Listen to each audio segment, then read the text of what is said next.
And we are live. Welcome back to another episode of Two Peas on a Pod. We are your hosts, Tufi and Omi, welcome back. How are we, T? Hey, we are doing fantastic, man. Yeah? You good? I just submitted an 8,500 word assignment. How you feeling? Well, not really submit it. I still have to click that submit button. They want me to create. Anyways, I feel very stressed, man. Yeah. I haven't seen what the sun looks like in 3 days. You're not missing out on anything, bro. It's Melbourne weather out here. It's tough out here. So what's happening today? What are we doing today, Hey, T? I'm excited today. Let's jump straight into it. I'm excited straight away. We're going to get into it. We actually have a special guest today. All right. This man, the myth, the legend, his name is Semih. All right. He's a qualified physio.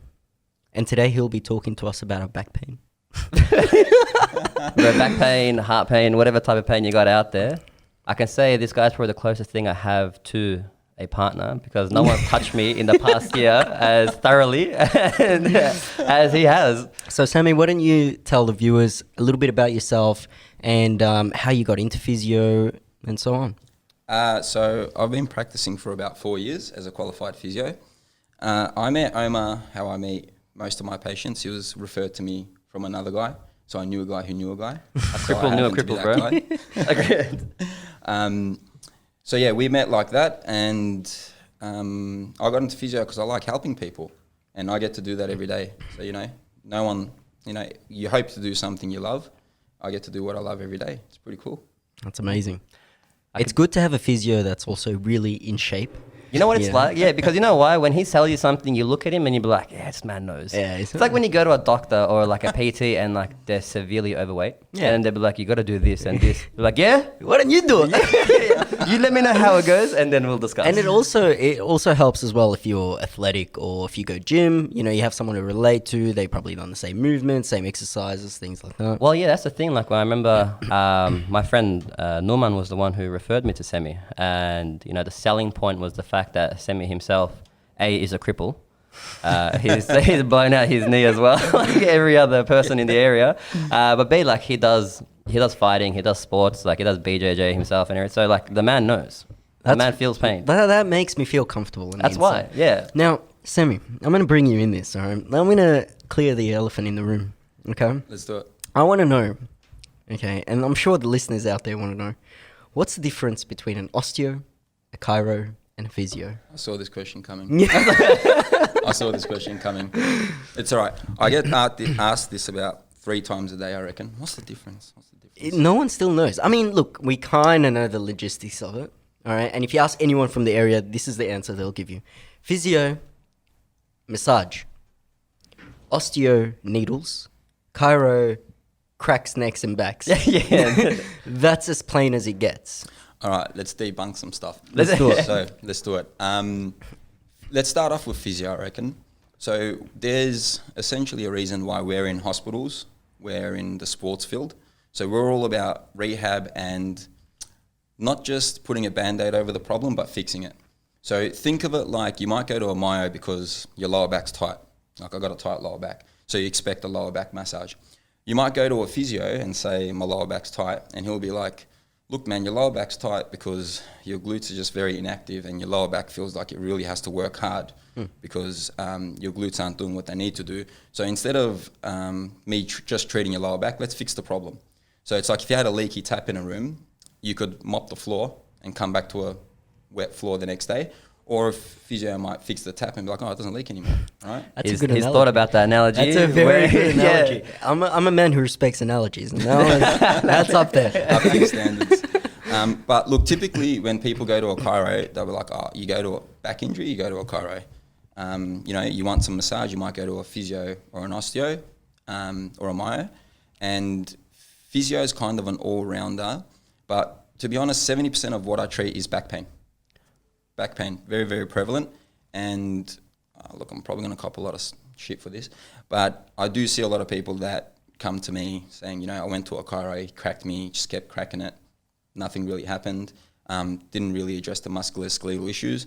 And yes, before it happens, I know some chiros are going to say, well, I see people that saw a physio and they weren't happy. It does happen, but generally we're all-rounders and we try and have a very holistic look to the injury. Okay, that's a very I like that political answer. You know, it gave Not me what Tuffy was after.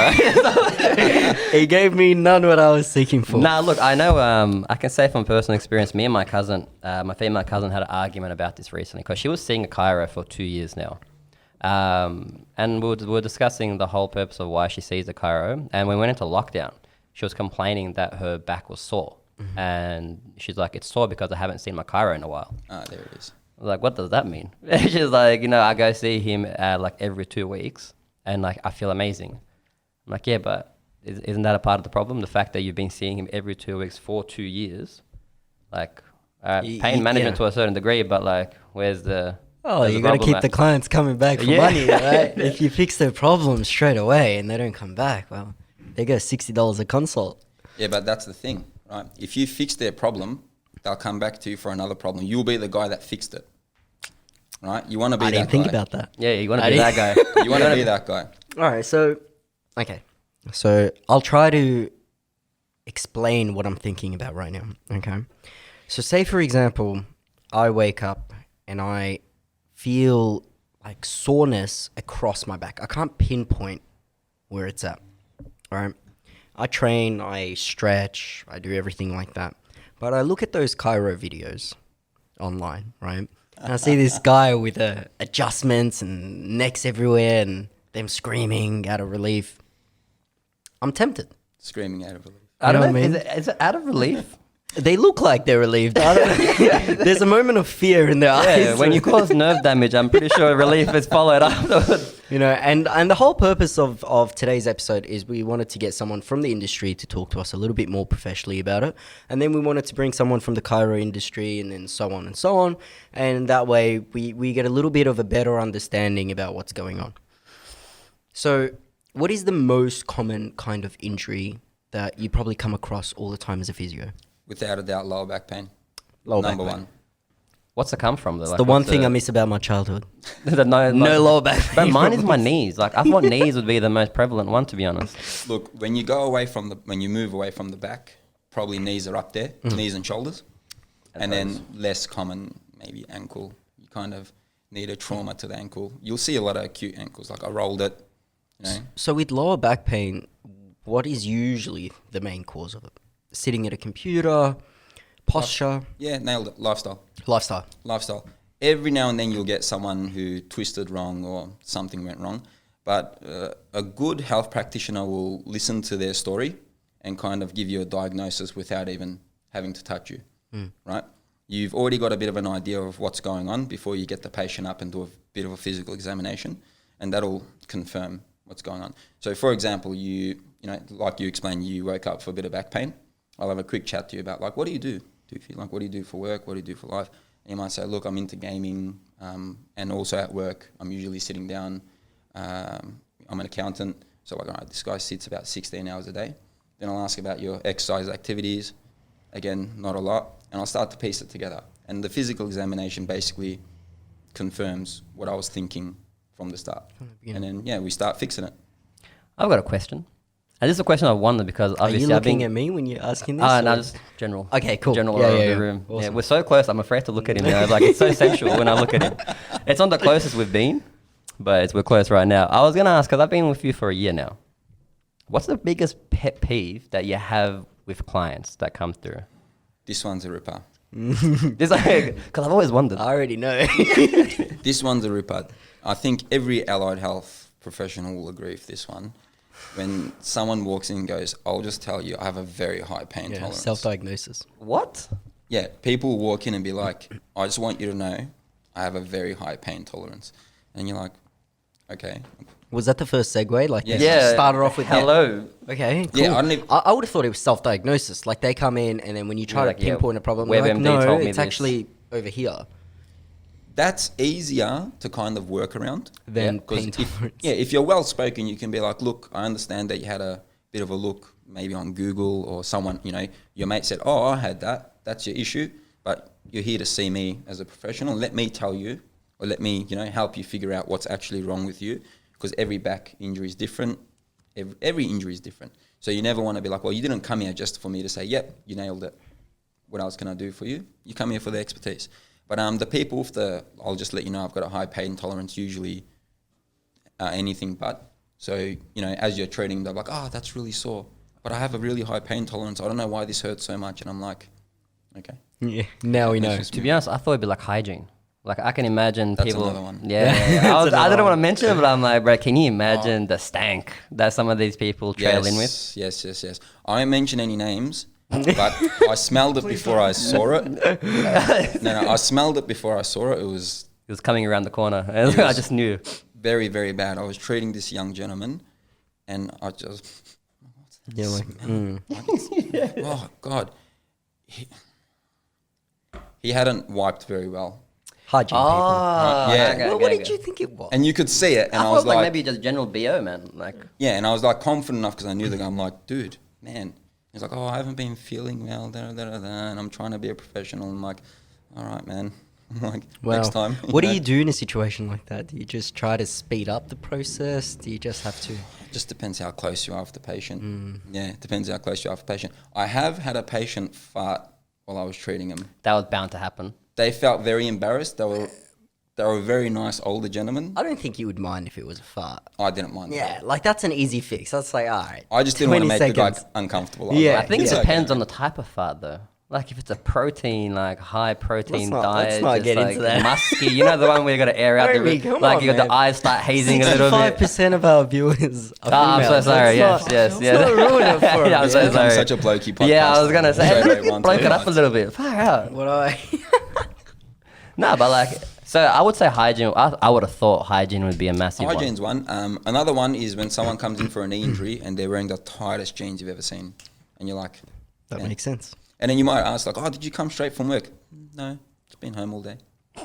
So what? So you knew you had a knee injury. You knew it, and you still came through. The knee injury didn't happen on the I way. thought it'd be like haggling for price as well, because like you operate in the area, like the northern suburbs of Melbourne. I can't imagine going to a professional practitioner and then they're like, all right, well, this is your consult fee. You're like, all right, It do it for happens. 50. Yeah. It happens. How much for cash, but how much for cash? Yeah. Would you recommend to a lot of people out there to, I guess, what I was trying to say is what would be the ideal routine that you would recommend for people, right, to prevent most of the problems that you encounter? There's a different level for everyone. When through like physio school doing my masters, we learnt about like basing a program for the individual. So you never want to have like, this is my protocol for back pain. Oh, you have back pain. This is for you. It's more about who are you? What do you do? Oh, and you also have back pain. Let's figure it out, right? So you never want to have a one model fits all.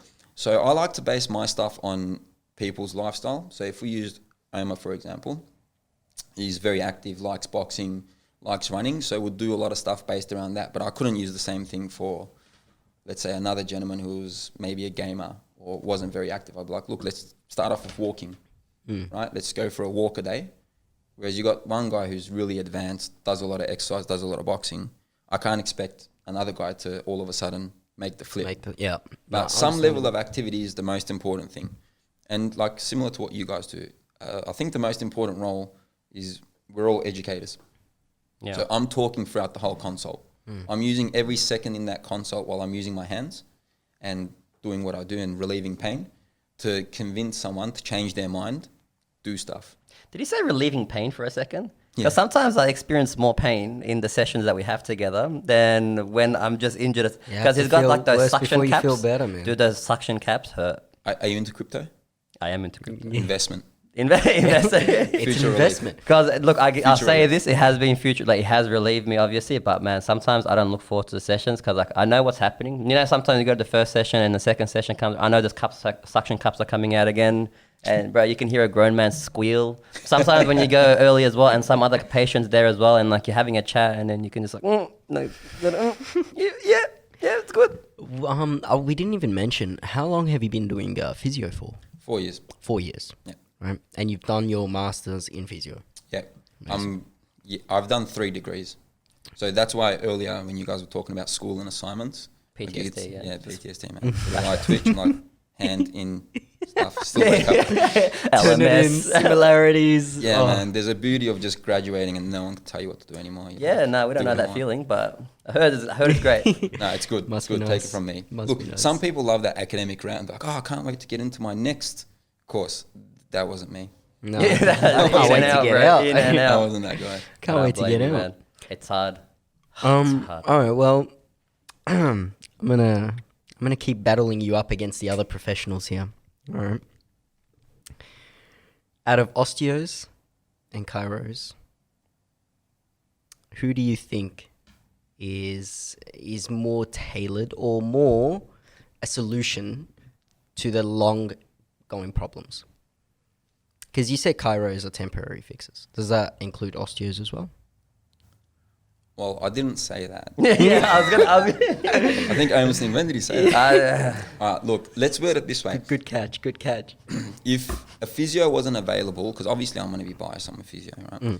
If a physio wasn't available and my mum injured herself, I'd probably send her to an osteo, Wow. right? I guess there's a reason why our insurance premiums and osteos insurance premiums, because we pay public indemnity insurance, like we're, dealing with people's bodies and stuff. There's on the off chance I hurt someone, I'm covered up to $20 million and I pay my premium. it's good to know. Yeah. It's very good to know. Oh no. Yeah, it's very- it's very good to know. Suburbs. This is where we get our money Yeah, back. yeah. There's a reason why our insurance premiums are very different, right? Just they go off pure stats, and they get all their data just by number crunching. So amount of claims made, amount of claims paid. So yeah, just in terms of safety and effectiveness, I'd probably go with an osteo, a bit more safety, right? But that being said, everyone's different, man. Everyone's gone to a shit GP. Everyone's gone to a fantastic GP who knew what he was talking about. Same goes for physios. Unfortunately, same goes for, chiros, osteos. Yeah, but overall, Are the price ranges the same? no. Price range varies more depending on where you live. Interesting. Really? Yeah. So you see me in the northern suburbs. Yeah, no, is Right. that cheaper or more Get expensive? yourself a good deal. Yeah. Great, he's got Yeah. coupons, bro. There's your Coupons. No, sometimes people pay me in like fruit baskets and stuff. I've had that though. Now I I've know. had that. Two fizz eyes it up. Yeah, bro, if you've got a jar of honey, you're good What do you for mean, it. bro? Just a big tub of protein. We'll call it even, man. But yeah, no, depending on the area. So some places charge up to 110, 120 consult. But I like to adjust my price depending on the demographic. And to be honest, I believe healthcare should be affordable. I don't want people choosing between, can I see this guy because I'm in pain? Yep. Or, can I pay for my gym membership this month? Because I believe, the government gives an incentive. I think you get 5 free If you go to your physio sessions. GP, yeah, you can get like 5 free sessions to go Right, see. so this is going to be a cheeky plug. You guys out there, you get 5 free physio sessions. So hit our boy up. Yeah, look, it's under the guise of chronic disease management. So the issue has to be chronic. But we got cowboy GPs. Don't worry, bro. I got the GP for you. Yeah. Worth Hit the me shot. up. I'll send you to a GP. He'll send you to Semih, bro. We got Any this. GP in the northern suburbs will back you up. Yeah, I've seen just issues that I'm like, this just happened yesterday. This is all but chronic. And they're like, nah, doctor sent me. Nah, I'm bro. like, all right. No, not today. I've got a question. Like, we've been talking about chiros, physios, osteos.